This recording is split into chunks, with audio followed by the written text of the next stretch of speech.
yung pambabastos kay Auntie Claire. Diyan sa tawag dito sa may Canada. Pero syempre, para alam natin kung paano siya binastos, tingnan natin dito sa i-play natin kung paano siya binastos. At saka i-play din natin kung paano siya pinagmumura ng mga tao dyan at kung ano yung kanyang reaction. Okay? So ito, panoorin natin dito. Wait lang. I-play natin. I-play natin. Papakita ko sa inyo dito na lang sa aking laptop para at least alam nyo kung ano yung nangyayari. Alright, play.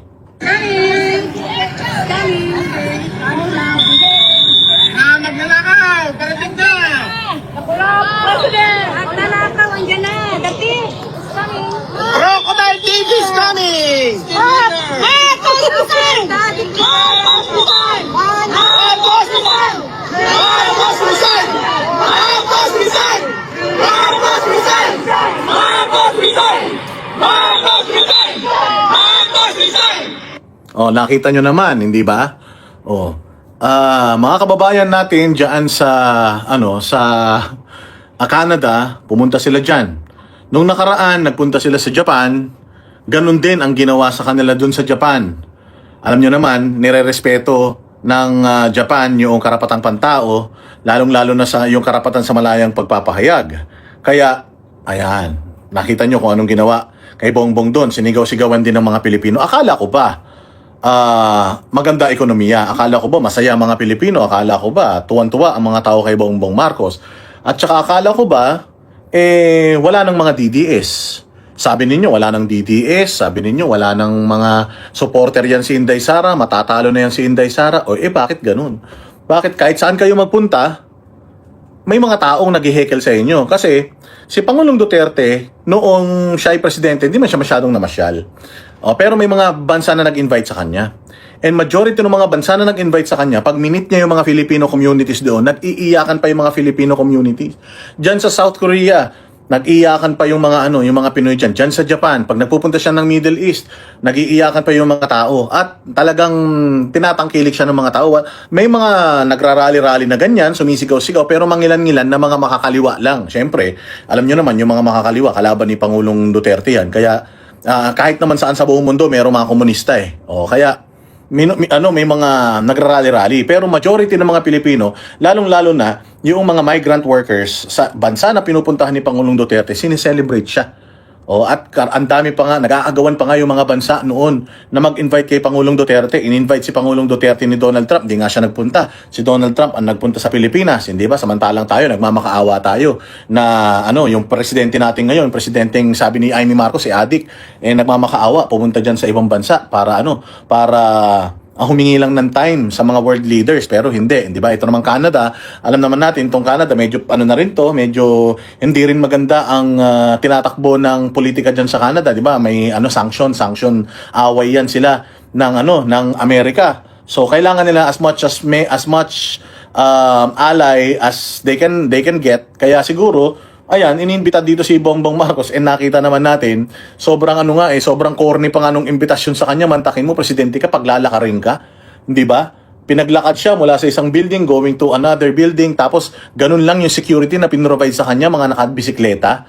Hindi ba? Samantalang kung si Chinese President Xi Jinping yan yung magpupunta diyan, sigurado ako baka lintik ang security na ibibigay nila. Kung si Vladimir Putin yung diyan, baka hindi paglakarin yan, gagawin nilang lahat ng paraan para makapunta yan from one place to another. Kasi sobrang delikado talaga para sa isang world leader yung paglalakarin mo lang sa kalsada, pero walang kakwenta-kwentang tao talaga itong si Bongbong Marcos, ang trato ng mga Canadian sa kanya. Kaya pinaglakad siya doon. Feeling ko nga sinadya talaga nila na paglakarin si BBM doon kasi ang daming mga Pilipino na nandoon sa labas nag-aantay sa kanya at pagmumurahin siya. Kasi kung ikaw ba naman, di ba?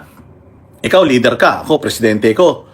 Alam ko naman na maraming tao sa labas na nag-aabang, at alam mo naman na karamihan ng mga tao sa labas na nag-aabang may mga placard na pinagre-resign ka. Tapos papabayaan kita na maglakad doon, 'di ba? Papabayaan kita na mag-video doon. Syempre hindi ako papayag kung ako ang kung ako ang presidente, hindi ako papayag na ano ka doon, maglakad-lakad ka doon. Gagawin ko, isi-secure talaga kita kasi napakadelikado kung dito ka madisgrasya.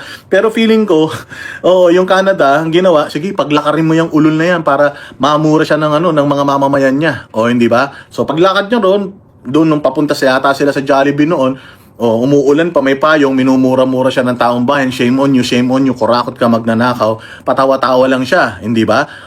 Tapos si Claire Castro, ganun din nangyari, pero panoorin niyo pa to. Marcos resign! Marcos resign! Marcos resign! Marcos resign!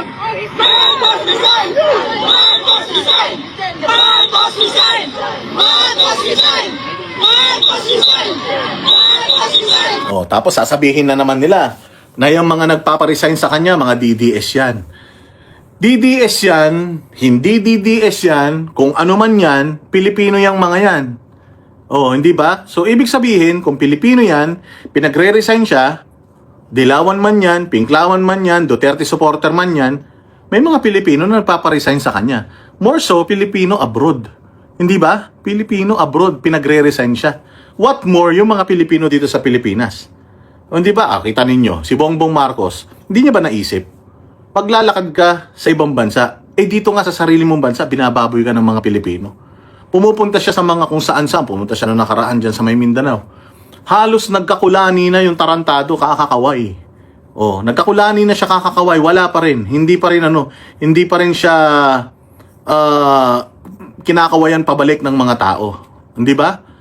Tapos pupunta ka dyan sa ibang bansa, maglalakad ka, feeling mo walang nakakakilala sa'yo doon. Buong mundo, alam nila kung gaano kakatarantado Buong mundo, alam kung papaano nyo ninakaw yung pera ng taong bayan tapos magagalit na naman sila. Ngayon, nagkakalat yung mga yung nakakahiya ito Pinoys in Vancouver warmly welcomes PBBM. Warmly welcomes. Sobrang init ng pag-welcome nila kay BBM. Tayo na parang impyerno Di ba? Parang impyerno talaga yung pag-welcome nila. Mantakin mo minumura-mura nila. Shout out kay Filipino Boy sabi ni siya yung nagdala ng ng bayong. Ano pa? Blessed maraming salamat kay Lynn _83. Thank you very much sa'yo. Ayan, nagpadala siya ng 10 AED diyan sa Dubai. Maraming salamat. Si Claire, galit na galit. Gusto manakit. Yun nga ang nakakatawa 'Di ba? Gigil na gigil itong si Claire Castro na minura siya ng mga Pilipino. So eto, hindi pa tapos ano pa natin? Ipapakita pa natin sa inyo. Marcos resign! Marcos resign! Marcos resign!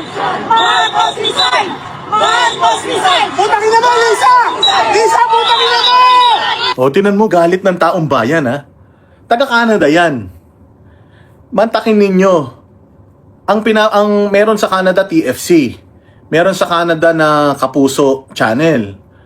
Pero sa mga TFCN Kapuso Channel, hindi naman binabalita si Lisa Marcos. Ang binabalita naman sa mainstream media, puros mabuti sa gobyerno, puros kasinungalingan, pabor sa gobyerno, paninira sa mga Duterte. Di ba? Bakit yung mga Pilipino sa Canada galit kay Bongbong?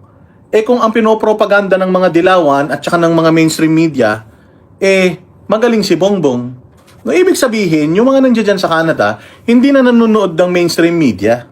Yung mga tao dyan sa Canada, dahil alam nila na hirap yung mga kamag-anak nila dito sa Pilipinas na mga tinutulungan nila, nakikinig na sila sa mga vloggers. Kaya napaka-importante mga boss na i-like and i-share ninyo itong ating live stream. Kasi nakakarating ito dyan sa kahit saang lupalop ng mundo. So considering na napakalaking pera ang ibinabayad di umano ng administrasyon na ito sa mainstream media, nagpo-propaganda ang mainstream media kasama ang mga dilawan at pinklawan, pero pagdating dyan sa Canada, alam nga naman yung mga nagrarally dito sa Pilipinas, pumunta pa dyan sa Canada para lang mura-murahin si Bongbong, hindi ba? Mga Pilipino nandiyan yan sa Canada at napakarami mga Pilipino dyan sa Canada, mga bossing. Napakarami mga Pilipino dyan sa Canada and dito mo makikita kung gaano kalakas ang social media kasi yung katotohanan dito sa Pilipinas nakakarating diyan at gigil na gigil yung mga tao diyan. Umabsent sila. Pumunta sila diyan para lang mura-murahin mantakin mo pati asawa si Lisa Marcos minumura. 'Di ba? Nung mga nakaraan ba, galit na galit sila kay Pangulong Duterte. Pero narinig nyo ba na yung mga galit kay Pangulong Duterte, minura, pati asawa niya? May narinig tayo naninira kay Kitty, may narinig tayo naninira kay Hanilet, yan si Antonio Trillanes, pero wala tayong naririnig na minumura si Hanilet. Wala tayong naririnig na minumura si Madam Zimmerman. Pero ito, ang matindi, mga bossing, minumura asawa. Sa sobrang galit kay Bongbong, pati sa asawa, galit na ang tao, pati sa mga anak, galit na yung tao. Yung mga anak, wala namang ginagawa. Nakatulala lang yung mga anak. Pero, minumura nitong mga Pilipino. Ganun nakagalit ang mga Pilipino. And this is what negative 15 looks like. Hindi lang dito sa Pilipinas, pati sa ibang bansa. And ito yung mga Pilipino na yan dyan sa Canada, may mga kaibigan niya na mga Canadian, may mga kaibigan niya na mga ibang lahi. At syempre, magkukumparahan yan ng mga bansa nila. Anong ipagmamalaki ng isang Pilipino sa bansa niyang Pilipinas kung meron siyang kaibigan na Pranses, may kaibigan siya na Chinese, may kaibigan siya na Korean? Ano pagmamalaki ng Korean, ng Chinese, ng Russian, ng French, yung kanilang bansa at yung kanilang leader? Paano may pagmamalaki si Bongbong kung mismong kapatid ang nagsasabi, adik? O hindi ba? Magnanakaw ang tatay, magnanakaw ang nanay, tapos pagdating sa posisyon, tinulungan na ng mga Duterte, tinraidor pa yung mga Duterte. Sabi ko nga, pinakyaw niya lahat sinungaling, magnanakaw, adik, sabi nung kapatid, tapos wala pang utang na loob. Di ba? Yung tao nagpanalo sa kanya, yung pamilya nung nagpanalo sa kanya, nagbalik sa kanila sa posisyon, ipinatapon pa sa ibang bansa. At lahat ng yan nag-accumulate. At gigil na gigil yung mga Pilipino. Imagine, umabsent sila. Umabsent sila mga bossing para lang mura-murahin. Hindi lang si Bongbong, pati asawa. Ganun kagalit yung mga Pilipino sa kanila. Lisa, putangin na mo! Putangin na Marcos! Marcos, putangin na ka! Putangin na mo, Marcos! Marcos, pakamatay ka na! Mantakin mo, ang sigaw ng mga tao, Marcos, magpakamatay ka na. Di ba? Yun ang sigaw ng tao, Ito, magbasa muna tayo ng comment. Maraming salamat, GSIL Pao. Salamat sa iyong sa iyong pakulay. God bless you. Ayan, sabi dito, hayop na gobyerno, isa ako sa naghihirap dito sa abroad. Magkuskus ng kubeta, makaraos lang ang pamilya sa Pilipinas, tas kami nagbabayad ng pesteng OWA na yan. Dapat automatic na ang health insurance. Ito pa sabi, pinadideport ni Auntie Claire yung mga nambarubal sa kanila. Tangina. Yun ang nakakatawa. Binarubal ka. Tapos gusto mo pauwiin pa ng Pilipinas? Hindi, pag uwi ng Pilipinas yan, babarubalin ka ulit yan. Tarantado ka pala Di ba? Anong klaseng utak meron ka? Pinagmumura ka doon. Dahil wala kang kapangyarihan sa Canada, putang ina mo, gusto mong pauwiin sa Pilipinas, para idemanda mo at pahirapan mo? Pukay ng ina nyo, ang sarap ng buhay niyan sa Canada. Tapos pauwiin nyo sa Pilipinas dahil lang nasaktan ang mga damdamin nyo, mga putang ina ninyo. Kung hindi kayo nagnakaw, kung hindi kayo ng abuso sa karapatang pantao, pukin ng ina ninyo, kahit saan kayo magpunta, di sana sineselebrate kayo. Tarantado kayo Hinayop nyo yung mga Pilipino Ninakawan nyo ang bayang Pilipinas Tapos ini-expect ninyo, red carpet kayo. Ini-expect ninyo na yung mga kababayan natin, mga bagong bayani, naghahatid ng remitan sa Pilipinas, bumuhay sa ekonomiya ng Pilipinas noong mga panahon na pandemic, na sarado ang lahat ng ekonomiya. Yan ang bumuhay sa atin, mga OFW. Tapos putang ina, pumunta ron. Minura lang kayo, gusto nyo i-deport, pahirapan ang buhay nila, pukin ng ina nyo, ganun ba kayo ka-importante? Feeling nyo, anak kayo ng Diyos? Diba? Ganyan sila ka-sensitive, tarantado talaga hindi ba? Ano pa? Ayan ang mga napapala ng mga kurakot sa bansa, sabi ni Alicem. Ano pa yung mga sinasabi nyo rito? Tinawag kaming mga bagong bayani pero wala man kaming nakukuha na benefits galing sa gobyerno. Ayan sana may mga nanonood dito ng mga buwaka ng inang mga taga-gobyerno.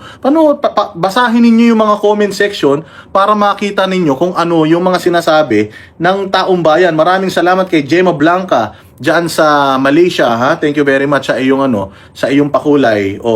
Dapat ganyan, magpakulay kayo linggo-linggo ngayon tapos hindi kayo nagpapakulay. Minsan na nga lang ako mag-live, di pa kayo magpapakulay, kayo talaga masama ang ugali ninyo. Buti di pinautang ng Canada yan, sabi nila. Isa lang talaga, Boss Dada, ang solusyon sa kaguluhan ng Pilipinas, people power na talaga. Hindi! Ayaw ng people power. Ang solusyon sa kaguluhan sa Pilipinas, huwag tayong magtalaga o magboto ng mga tarantadong mga tarantadong pamilya. Huwag tayong magboto ng mga Marcos, salot yan. Huwag tayong magboto ng mga Dilawan, salot yan. Yan ang salot sa bayan nating Pilipinas. Lahat naman ng naging presidente rito galing dyan sa ano na yan, galing sa kampo ng mga Marcos at saka ng mga Aquino eh. Parehas naman yung political group na yan na salot sa Pilipinas eh. Ano lang ba ang politiko? Sino lang ba ang politiko na nagmahal sa Pilipinas? Nagbalik sa Pilipinas doon sa magiging proud ka bilang isang Pilipino. Duterte lang naman eh. Kaya nga ayaw nila eh na may Duterte na makabalik sa kapangyarihan. Kasi nga pag nakabalik si Duterte, di putang ina hindi na naman sila makakapagnakaw, hindi naman sila makakapag-drugs, hindi na naman sila makakapangbabae, yung mga hayop na mga nasa gobyerno, hindi ba? Lahat ng ginawang pagbabago ni Tatay Digong kabaliktaran ng ginawa ng bangag, sabi ni Aloha Si. Kaya sa totoo lang gusto ko nang umuwi sa Pilipinas because para magpahinga. Pipiliin mo na lang mag-extend kasi walang mapapala mga OFW pag uwi. Yan ang sabi ni Avillan. Ano pa, mga inosente, tahimik, magiging kriminal sa ginagawa nila. Ayan, although English yung lumalabas yan sa chat, pero pag nilagay mo yung mouse mo dun sa chat, nagiging Tagalog eh. Kaya ganun ang ginagawa ko. The worst thing Bangag can do against the OFWs is ipa-cancel lahat ng passport nila para ma-deport tapos paglapag sa Pilipinas arestuhin. Ganun nga yung gusto nilang mangyari. Tangina ng mga yan. Hindi ba? Politiko kayo. Pasahurin kayo ng taong bayan. Di ba? Pinapasahod kayo. Pati yung pamamasyal nyo dyan, mga buwaka ng ina ninyo, galing yan sa pera ng taong bayan. Galing yan sa buwis ng taong bayan. Tapos, sinigawan lang kayo. Minura kayo. Ba't naman kayo mumurahin? Di ba? Ba't kayo mumurahin? Thank you very much sa pag-member kay Catherine. Kay Catherine, thank you very much. Bakit naman kayo mumurahin? Unang-una sa lahat kung matino ang trabahong ginagawa ninyo. Kung gumawa kayo ng kahayupan sa kapwa ninyo, natural, pag mumurahin kayo ng taong bayan. Di ba? So, ganun kayo kaabusado ang gusto ninyo ipakulong etong mga naghehekel sa inyo. Gago pala kayo eh. Ang sarap ng buhay niya mga yan sa Canada. Putangin na ninyo. Pinuntahan nyo sila. Nakipag-meet kayo sa mga Filipino community. Tapos hindi nyo kayang tanggapin yung mga pinagsasabi nila. Thank you very much kay Gina Ray ha. Naku, talaga ito si Gina Ray. Si Gina Ray na lang yata ang nagmamahal kay Boss Dada. Maraming salamat sa iyo. At saka dito kay Excapedis. Excapedis, maraming salamat sa inyo dyan sa Europe ha. Mabuhay kayo, God bless you. Napakataba ng inyong mga puso. Sana ay mas dumami pa yung mga katulad nyo dito sa ating channel. Chori-choli, shout out sa iyo kay Aloha Si. Si Raulo din si Claire, kasama na pala sa trabaho niya ang pag-shoot ng reels. Gago eh, di ba? Putanginan yan. Kung hindi ka ba naman tanga, Auntie Claire? Akala mo siguro talaga, pare-pares kayo mga out of touch eh. Thank you very much kay Catherine S4N4V ha. Mabuhay ka dyan sa Japan. Tama lang yun. Pahiyain sila, mga bangag. Sabi niya. Alam ninyo, mga bossing, i-heart ko muna itong mga comment ha. Babasahin ko yung may mga comment na may kulay ha. Yung mga comment na may kulay, babasahin natin yan. At kung ano yung gustong pag-usapan nitong may mga comment na may kulay, re-reactionan natin lahat yan. Okay, maraming salamat sa inyong kabaitan. Pupunta ka doon. Gamit mo pera ng taong bayan, putang ina mo. Si Inday Sara, tapos sasabihin na naman niya, nandito kami para magtrabaho. Nandito kami para, pukin ang ina ninyo, ang trabaho ninyo, pag-aani ng buhay ng mga Pilipino. Hindi magpunta sa Canada at gumawa ng reels. Anong reels ang gagawin nyo, pukin ang ina nyo? Vlogger ba si Bongbong? Presidente si Bongbong ng Pilipinas, hindi niya kailangan ng reels. Ang kailangan ni Bongbong Marcos magtrabaho para maibsan ang kahirapan ng mga Pilipino, bumaba ang presyo ng bilihin, maging safe ang mga kalsada sa mga magnanakaw, hindi maging adik yung mga kamag-anak, pamilya, tiyuhin, tiyahin, mga pamangkin nila, at saka hindi mangurakot sa pera ng taong bayan. Yan ang trabaho ng isang presidente, putangin na ninyo, hindi para magpunta dyan sa ibang bansa at magre-reels kayo, mga tarantado kayo. Bakit? Pag nag-reels kayo, kikita kayo? Gusto nyo mag-reels-reels? Putangin na ninyo. Kumuha kayo ng pera ng taong bayan. Baka mga nakahiga pa kayo sa upuan habang lumilipad yung eroplano papunta dyan. Ilang oras ang biyahe dyan 18 oras, 14 oras, dare-diretso yung biyahe dyan So bumiyahe kayo dyan gamit ang pera ng taong bayan. Ilang kayong magkakasama. Putangin na mo, Claire Castro. Anong trabaho magagawa mo dyan? Magre-reels ka. Dito ka nalang mag-reels sa Pilipinas. Ginastos mo pa yung pera ng taong bayan. Hindi na nga makakain yung mga kababayan mo Tapos gagastos pa kayo. Ilang kayong pupunta dyan. Putangin na nyo, palamon pa namin kayo. Palamon kayo, pagasolina kayo, lahat ng gastos dyan, pagkain, hotel, bayad namin ng mga taong bayan, pukin ang ina ninyo. Tapos mumurahin lang kayo, galit kayo, mumurahin lang kayo, magngangangaw kayo, mumurahin lang kayo, buti nga, mura lang inaabot ninyo Ini-imagine ko nga kung putangin na, kung siguro pwede lang mambato ng itlog, baka binato ng itlog na bugok yan si Bongbong dahil sa sobrang sobrang katarantaduan ng ulol na yan Di ba? Nagalit daw si Auntie Claire nung tinawag siyang pangit. Putangin na, nagagalit ka pag tinatawag kang pangit pero hindi ka nagagalit pag tinatawag kang bobo. Lahat ng tao sa Pilipinas ang tawag sa iyo bobo. So, sa isang bagay lang siya nagagalit. Pag tinawag siyang pangit, fake news daw yun.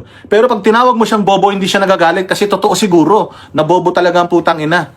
Minsan kasi ang tao, pagka walang prinsipyo, kahit na anong ipagawa mo sa kanya, at kita mo yung mga artista, di ba? Kahit anong pagawa mo sa artista, tatawa, iiyak, minsan taong grasa, minsan gagawin mong aso, gagawin nila lahat. Para saan? Para sa pera. Ganyan na din si Claire Castro. Para sa pera, kahit magmukhang gago siya, magmukhang bobo siya, abogado man siya, pero hindi niya na ginagamit yung utak niya kahit mali si Bongbong, pinagtatanggol pa rin niya. Bakit? Kasi nga, para sa pera.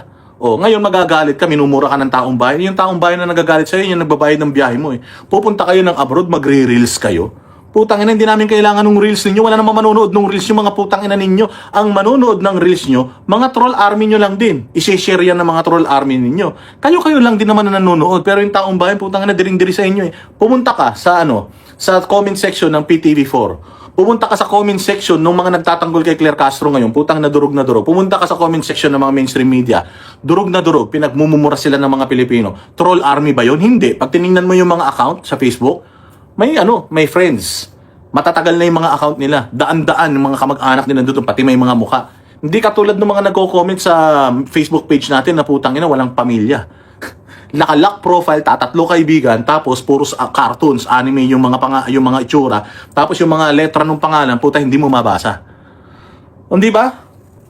So gago talaga. Bobo talaga. Pag tinawag mo pangit, galit na galit siya. Pero pag tinawag mo bobo, okay lang sa kanya. Pareho sila ni Larry Gadon bobo nagagalit siya si Inday Sara namamasyal. Putangin na mo pala Si Inday Sara pag namamasyal, hindi naman gumagamit yan ng pera ng taong bayan, pera niya yung ginagamit niya Tapos ikaw putangin na mo ka, pupunta ka dyan, pa-reels ka, tapos kapag sinita ka ng mga Pilipino na inaabuso ninyo, nagagalit kayo. Tapos ang gusto niyo, ipa-deport sila? Tapos sasabihin na naman niya, kasi yung mga sinasabi nung mga nagsisisigaw sa amin, parang pinalalabas niya, mga Duterte supporter. Putang ina ninyo. Akala ko ba madami kayong mga loyalista? Akala ko ba sikat kayo? Akala ko ba magaling kayo? Bakit mas marami sa ibang bansa nagmumura sa inyo? Bakit sa Pilipinas marami minumura kayo sa mga comment section? Akala ko ba kagagaling ninyo? Di inamin mo rin na maraming DDS sa buong mundo, regardless kung bastos man yan, mga yan, DDS pa din yan. Bakit hindi kayo pinagtanggol sa Canada ng mga sinasabi ninyong mga Pilipino na gustong-gusto kayo? Tumalsik patuloy yung laway ko.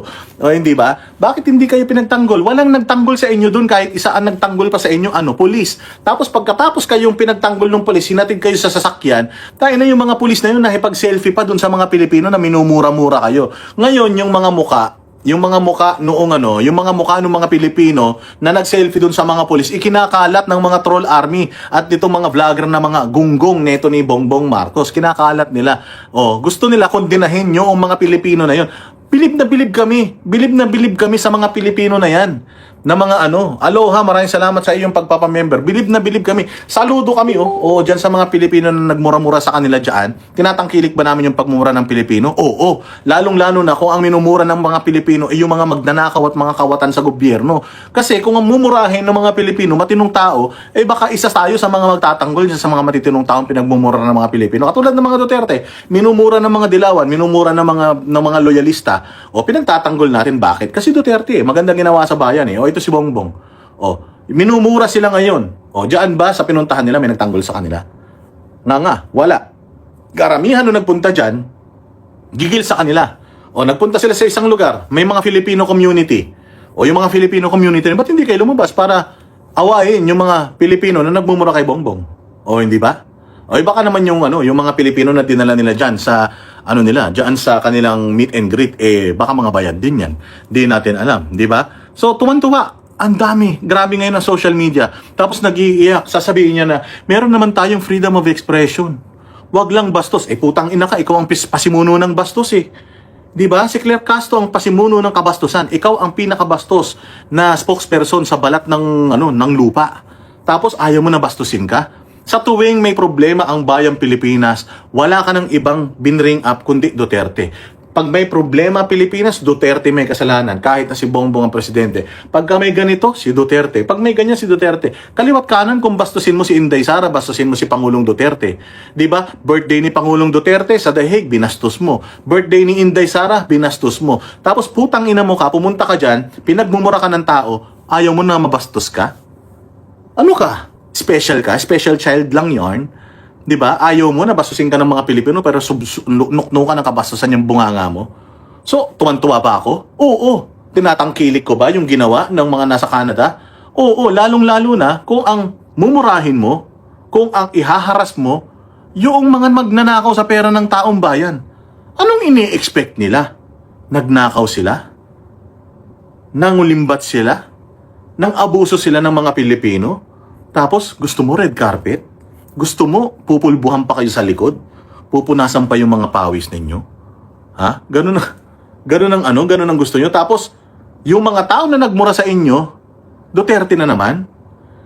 Sabihin na natin, Duterte. O, ba't kayo minumura ng mga maka-Duterte? Kasi, mga wala kayong utang na loob. Mantakin mo, tinulungan na kayo na makabalik sa posisyon, tapos tinrabaho nyo pa, tinarantado nyo pa yung pamilya nila Inday Sara. Talagang magagalit yung mga Duterte supporter sa inyo. Duterte supporter yung nagpanalo sa inyo Hindi naman natin pwedeng sabihin na nanalo si Bongbong Marcos dahil sa numero ng mga loyalista. Si Leni Robredo nga, vice presidency na lang yung tinakbo nila. Si Leni Robredo, last minute na lang naman nakilala yan. Kung hindi pa namatay si Jesse Robredo, hindi pa makikilala kung sino yung Leni Robredo. Di ba? Jesse Robredo, masikat pa ba yan kaysa kay Bongbong Marcos? Para yung kanyang asawa na abogado, housewife, manalo, at ang tinalo, Marcos, sobrang lakas na political family. May pera, kompleto. Tinalo ng isang housewife, tapos sasabihin ninyo na si Bongbong Marcos ang nagpanalo kay Inday Sara. Paano nangyari yun? 32 million si Inday, 31 million si Bongbong. Common sense mathematics. Ibig sabihin, yung mga bumoto kay Inday, marami doon, 1 million, hindi bumoto kay Bongbong. Pero lahat ng bumoto kay Bongbong, bumoto kay Inday. Therefore, ang nagpanalo kay Bongbong Marcos, mga botante ni Inday. Hindi nyo na kayang baguhin ang history. Pinalo nga kayo ni Leni Robredo Maraming salamat, Mama Bing. Thank you very much sa'yo sa iyong pakulay. God bless you. Sana mas dumami pang katulad mo na magpakulay dito sa channel natin dahil bihira tayo mag-live. So, appreciate. No? Kasi mamaya, pa-private ko na to. So hindi nyo na mapapanood to, i-upload ko na lang to dyan sa ating channel. So, swerte nung mga nakakapanood ng live ngayon kasi nakakapag-interact tayo, hindi ba? Sabi pa ni Ante Gaga, sinabihan daw siyang ugly o pangit. Mga sinungaling daw. Totoo naman na pangit siya, pangit pati ugali. Actually, si Claire Castro, di man siya pangit. So, pero hindi siya maganda. Hindi siya pangit, pero hindi naman siya maganda. Gandang-ganda siya sa sarili niya. Siguro mas matatanggap pa ni Claire Castro na tawagin mo siyang boba. Kasi yun, totoo. Pero nga naman, tawagin mong pangit si Claire, marami pa namang mas pangit kay Claire. Nandiyan dyan si Dilima. Nandiyan dyan si Pinoy Ako Vlog. Nandiyan dyan si Falsis. Yan, mga pangit yan. Nandiyan dyan si Llamas. Nandiyan dyan si Kapunan. Nandiyan dyan si Luistro. Ayan, mga pangit yan. Si Redon. Yan, mga pangit yan. Pag tinawag mong pangit sila Redon, okay lang sa kanila kasi alam nila totoo. Pero, itong si Claire Castro, tawagin mong pangit, magagalit yan. Kasi, hindi naman siya pangit. Hindi siya maganda, pero hindi siya pangit.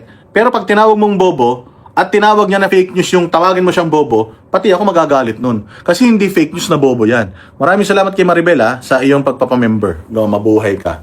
Di ba? So, tuwan-tuwa tayo, ang saya-saya ng social media, ang sarap ng tulog natin lahat kagabi. Kasi at least, nakabawi tayo.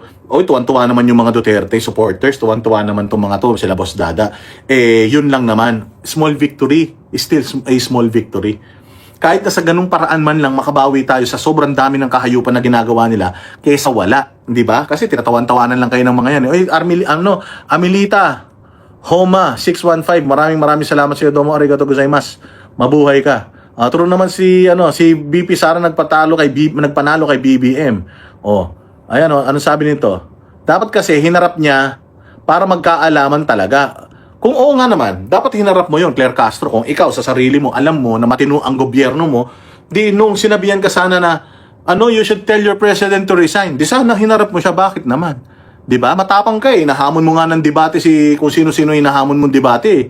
Di ba? Tapos yun, mga Pilipino, hindi mo kayang i-debate. Bakit? Kasi wala kayo sa Pilipinas. Maraming salamat kay kay Angeleo 207 sa pagpapamember.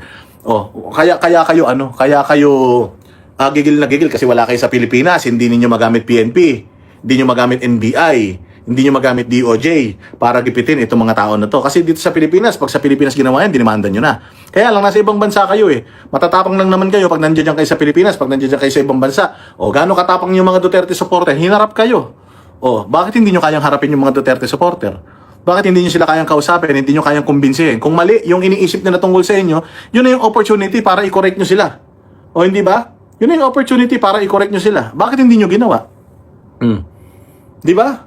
Kasi wala kayo sa Pilipinas. Hindi kayo makakapag-angas. Nagyabang ka pa nga eh. Pumunta ka sa pulis eh. Anong sabi ng mga pulis? Nung pinuntahan ka, nung pumunta ka doon, nagsumbong ka, ang sabi ng mga pulis, hindi ka naman inaano. Sinisigawan ka. Hindi ka naman sinampal, hindi ka naman sinabunutan, hindi naman bawal na sigaw-sigawan ka. Unang-una sa lahat, kung ikaw taga-gobyerno, ayaw ng mga tao sa gobyerno mo at sinisigawan ka nila, hindi na kasalanan yan ng mga sumisigaw sa'yo. Pakinggan mo yung galit nila. At kung may pagkakataon, wait lang, usap tayo. Ano ba problema mo? Bakit mo pinagre-resign si Bongbong? Di ba? Sasabihin niya kung bakit niya pinagre-resign. Ikaw, spokesperson ka man. Di kausapin mo, ay hindi. Kasi ayon sa batas, ganito, ganyan. Ito yung mga nagawa na namin sa Pilipinas. Bakit hindi? Ba't hindi mo ginawa yun? Pumunta ka sa polis. Ini-expect mo yung mga polis hulihin yung mga sumisigaw at nagmumura sa'yo. Yan ang problema sa inyo, mga putang ina nyo, mga spoiled brat kayo. Akala ninyo sa ibang bansa, kaya nyong gaguhin yung mga pulis at gamitin para iligtas kayo mula sa mga katarantaduhan nyo katulad ng ginagawa nyo dito sa Pilipinas. Kasi kung dito sa Pilipinas ginawa, kita mo si Matibag, di ba? Ang yabang ni Matibag, nung nagpunta ng Senado, minura ng mga supporter. Anong ginawa niya? Nakipagmurahan siya tapos gusto niya ipahuli? Hulihin yan. Ba't mo hulihin? Minura ka lang, hulihin yan? Masama ba magmura? Lalong-lalo na kung taga-gobyerno ka, hindi ka dapat balat sibuyas. Opportunity na yun, Claire. Hindi sana kinausap mo na. Kasi ako, kung meron kukumpronta sa akin, na loyalistang Marcos katulad nung nakaraan, nandiyan daw sa bar sila Jack Argota. May lumapit daw sa kanila isang tao, sabi daw, Jack Argota, bakit ka nagpolitika? Ganda na sana nung content mo eh.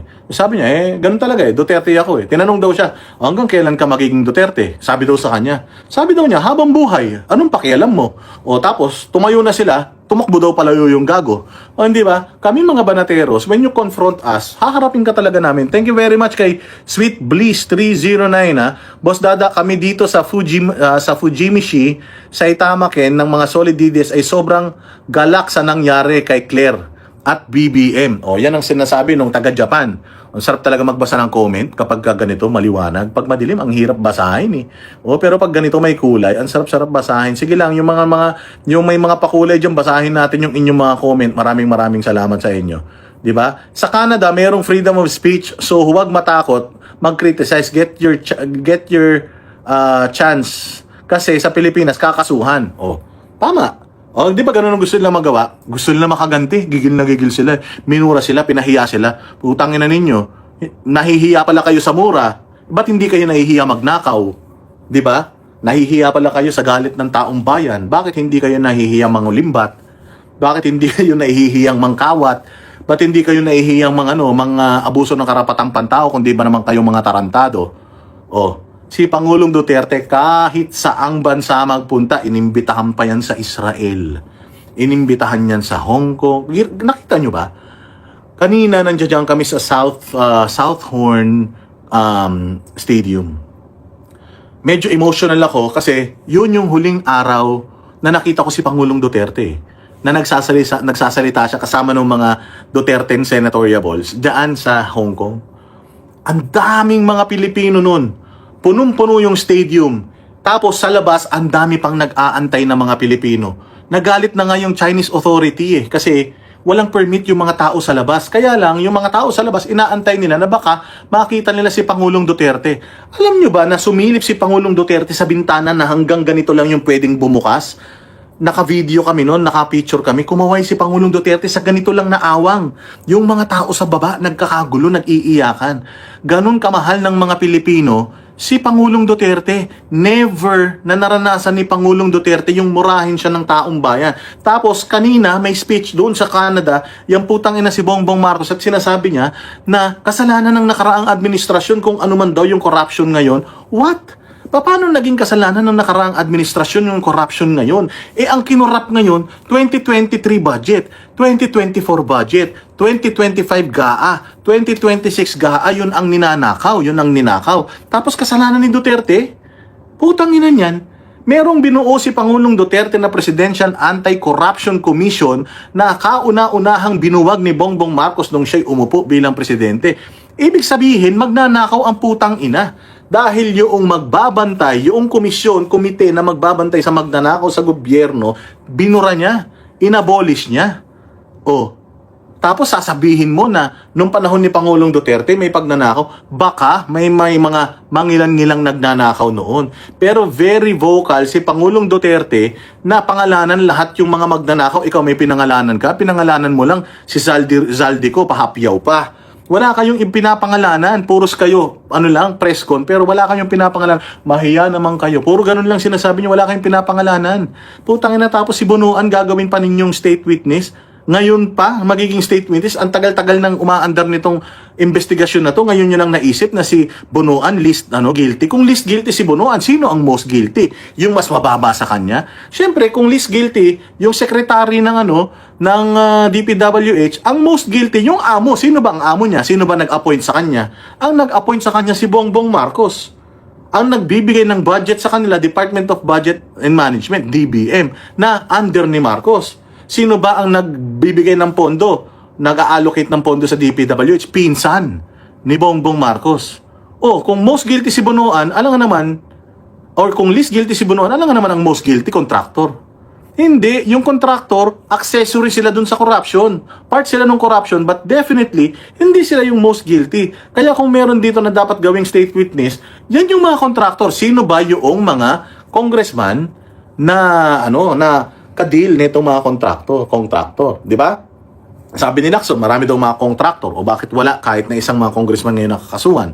Nung panahon ni Pangulong Duterte, hindi mo masasabi na maraming corruption nung panahon na yun dahil ang daming mga highway, mga kalsada, tulay ang ginawa nung panahon ni Pangulong Duterte. Partida, meron pang pandemic, meron pang insurhensya, may ISIS, Marawi siege, di ba? Ang daming problema, may COVID pa, napakaraming problema dumaan kay Pangulong Duterte na kung yung mga problema na yan hindi dumaan, hindi nagkaroon ng COVID, ng pandemic, hindi nagkaroon ng Marawi siege, hindi nagkaroon ng kung ano-anong problema, bagyo, malalakas na lindol sa Pilipinas nung 6 years na nandiyan si Pangulong Duterte, baka walang sinabi sa atin tong Hong Kong, yung Singapore, baka walang sinabi sa atin yan. Pero sa panahon ni Bongbong Marcos, walang gera. Panahon ni Bongbong, walang gera. Panahon ni Bongbong, walang COVID. Hindi ba? Pero kita mo kung gaano kahirap ang Pilipinas. No ka ng hirap ang Pilipinas, mga bossing, kahit na wala tayong pinagdadaanan na krisis. Ang krisis natin si Bongbong mismo. Tapos magagalit kayo. Magsasama ang loob ninyo. Namumurahin kayo. Hindi ba? Sobrang sinungaling ni Bongbong Marcos, mantakin mo, munuknukan na siya ng sinungaling. Sabi pa nila magnanakaw, adik pa. Putya, lahat na ng kasamaan, boss. Inano mo na, nilunok mo na. Basa tayo ng comment. Si Curly at Sara Diskaya ang kinulong. DBM, Department of Bongbong Marcos, patay tayo dyan. DBBM yan. Pagka yan. Pag pumunta sila ulit sa ibang bansa, ganun ulit ang gawin. Ganun ulit ang gawin ninyo. Sabihin nila, ay, nag-ano na si Boss Dada magrebelde ko sinabi magrebelde. Hindi ako nag-i-incite ng sedition at rebellion. Ang ini-incite ko, kung ano yung nararamdaman nyo, kung mahal nyo si Bongbong Marcos, ipakita ninyo. Kayong mga Pilipino, kailan ba pupunta si Bongbong Marcos kung saan bansa? Kayong mga Pilipino na nagmamahal sa kanya, edi isigaw nyo rin, pumunta kayo ron, isigaw nyo, Bongbong, mabuhay ka. Wala namang problema doon. Kung halimbawa naman, itong tawag dito, si Bongbong pumunta sa ibang bansa, nagpunta yung mga anti-Marcos, murahin siya, di okay lang, ganun talaga. Si Inday Sara, ilang bansa na pinuntahan ni Inday Sara, may nagmura kay Inday Sara. Nakita nyo minumura si Inday Sara, di kayo nahihiya. Sinisiraan nyo ng sinisiraan si Inday Sara, lalong-lalo ka na Claire Castro. Nakita mo si Inday Sara na minura sa ibang bansa, pumunta na Middle East, pumunta sa Australia, Korea, Europe, kung saan-saan na nagpunta si Inday Sara. May nagmura sa kanya. Inday Sara, putang ina mo, may ganon. Wala.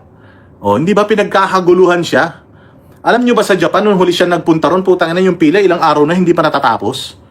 Sa sobrang disiplinado ng mga taga-Japan, nakiusap pa si Inday Sara, yung may mga picture sa akin, baka pwede paunahin natin yung mga wala pang picture sa akin para pagpatas.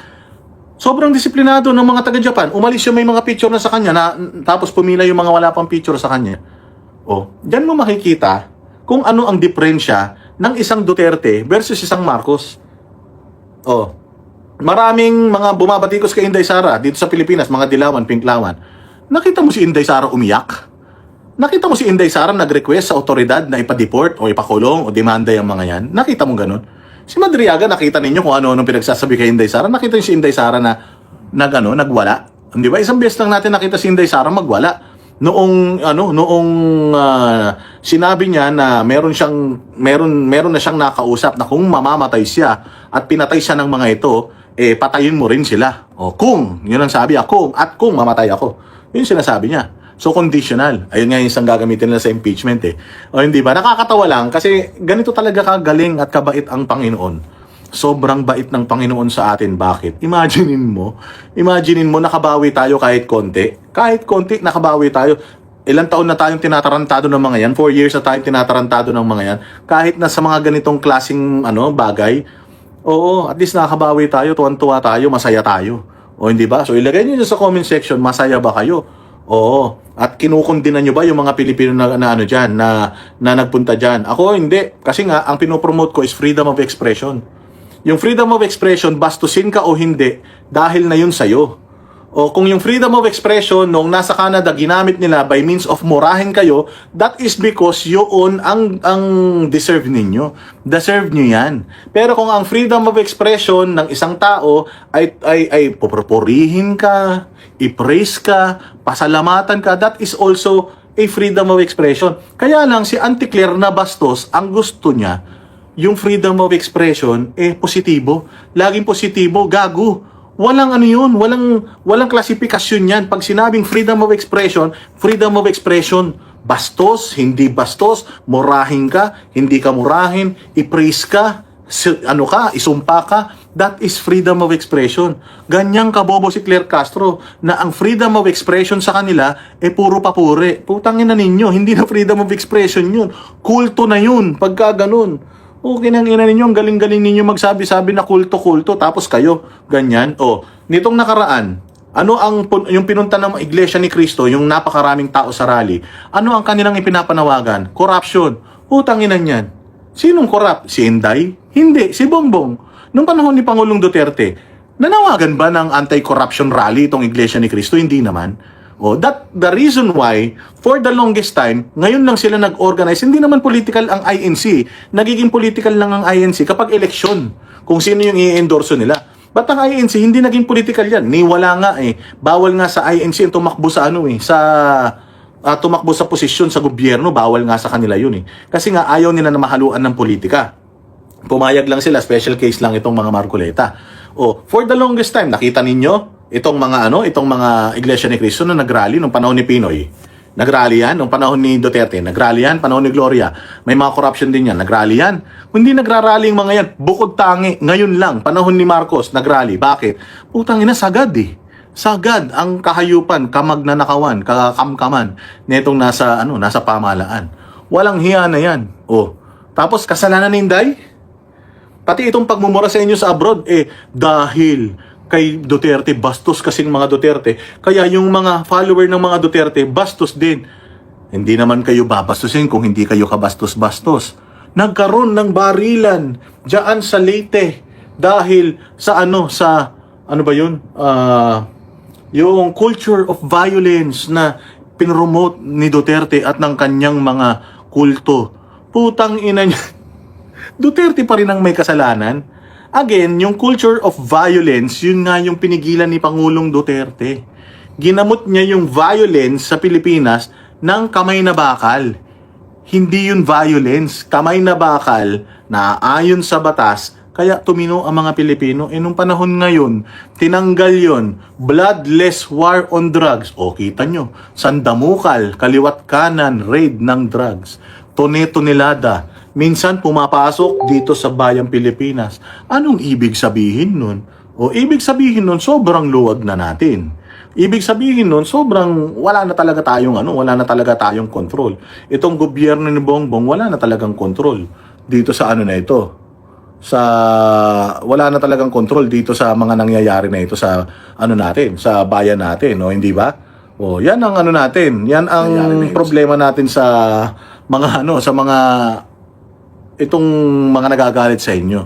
Again walang magagalit sa inyo kung maayos yung ginagawa ninyo. Walang magagalit sa inyo kung itinuloy lang sana ni Bongbong yung magandang sinimulan ni Pangulong Duterte. Wala sana magagalit sa inyo kung hindi kayo traidor, kung hindi kayo magnanakaw, kung hindi kayo mapang-abuso, kung hindi kayo mga balahura. Hindi sana magagalit ang bayang Pilipinas sa inyo.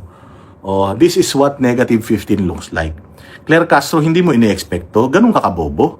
Hindi mo ini-expect? So, you expect na because you're not in the Philippines, hindi mo kayang gawin yung reels sa Philippines, you were expecting na when you go to Canada, walang Pilipino doon na nakakakilala sa inyo? Gago, kilala kayo ng buong mundo. Hindi lang mga Pilipino ang nakakakilala sa inyo, kahit ibang lahi.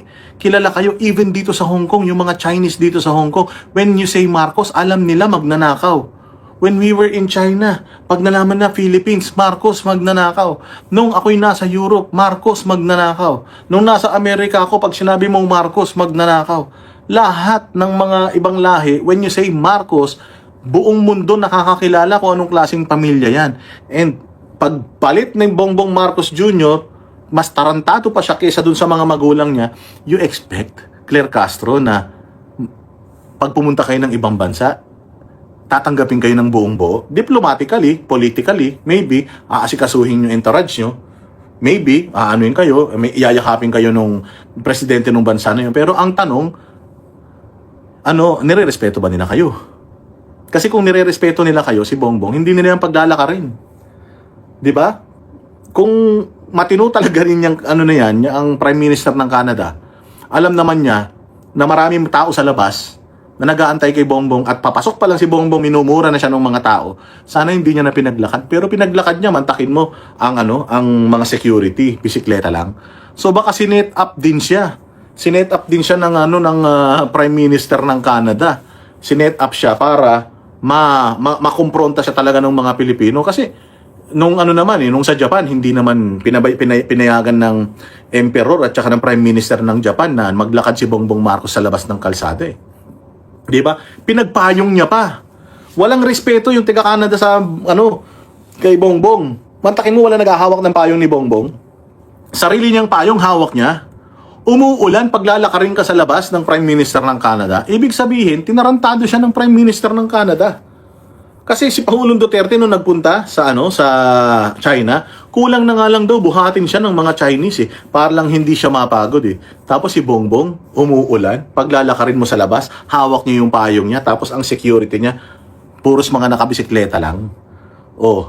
Ngayon mo sabihin na tinanggap kayo at nirespeto kayo ng Canada, hindi, puta ina, inilaglag kayo ng Canada. Sabi nito, you're right, may point ka, Boss Dada. Sinadya, they just don't care kahit ganunin siya ng mga tao. Oo, sadya talaga yun. Hindi nyo ba nakita?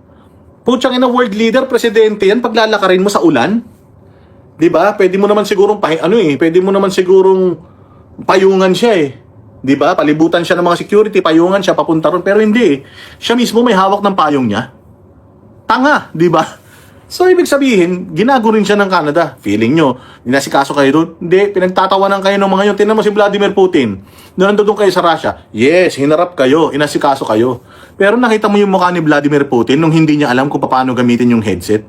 Presidente ka ng presidente ka ng Pilipinas, presidente ka ng isang bansa, tapos putang ina, hindi ka marunong gumamit ng headset. Nakita mo yung mukha ni Putin tumitingin sa ibang tao tapos parang natatawa. Diba? Putang ina, irerespeto mo yung ganyan tao. Irerespeto mo yung ganyan tao, nag-i-speech, tumutulo si Pon. Nang involuntarily, tumutulo si Pon na gano'n. Di ba? Meron bang, irerespeto mo yung ganyang presidente, utal-utal kapag kinakausap mo? Oh.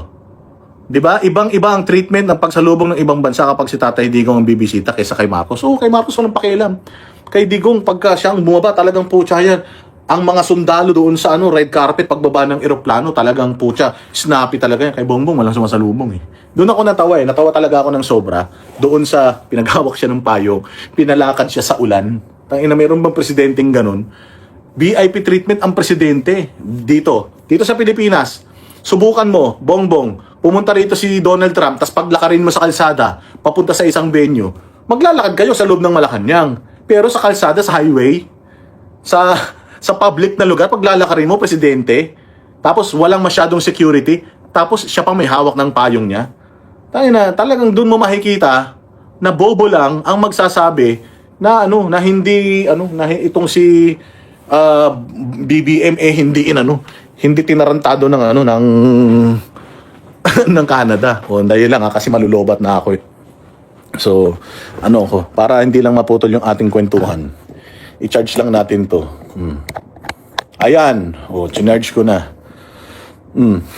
Di ba? Yun nga lang. Asa na? Ito, para mabasa ko pa yung comment.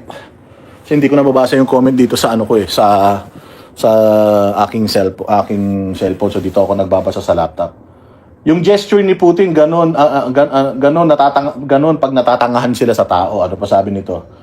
Nakakapangilabot gaano irespetong binibigay kay Tatay Digong saan man bansa siya magpunta.